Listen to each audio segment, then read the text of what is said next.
When the train whistle blows in Sumter, Oregon, one thing's for sure. Train number 1 to Sumter! Adventure's not far behind. All aboard! Even a century later, this railroad is always on time. The original purpose of the railroad when it was built in the late 1800s, early 1900s was to haul lumber and logs. There's no doubt about it, the Stump Dodger connects you with Oregon's past. And it turns out, some folks just can't get enough. And it's back in the days right at the end of steam. And I remember these great big locomotives would go by and it would make the glass shake. Gary Lee fell in love with trains as a boy. Decades later, he's the chief conductor and owner of the Baker and Grand Ronde Railroad. And I'm fascinated by the Old West and how the railroad played such an important part in development of it. There's something romantic about a train. A romance he shares with his wife, Jeanette.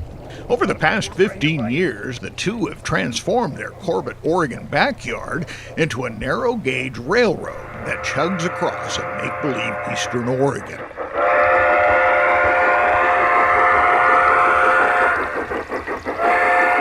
I sculpted all the hills and stuff, and as fast as I would do that, she's coming along behind me planting ground covers and grooming the garden. We were novices, we didn't know.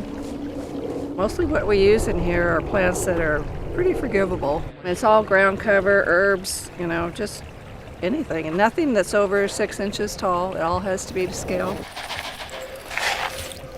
The work never ends. He spends all winter on buildings, rail equipment, and new track, so he can spend all summer outdoors.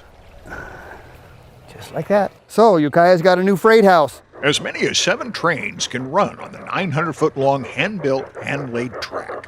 And he lives to share it all with young and older visitors. They're both fishing. Can you see them? Right here and right over there. That fun? The effort is impressive. It took Lee a year to build the 22-foot-long trestle that climbs to the top of the Grand Ronde River Canyon. Try to make it as realistic as possible. Lee attributes his railroading passion to youthful times with a dad who took his son to see the big trains roll across Oregon.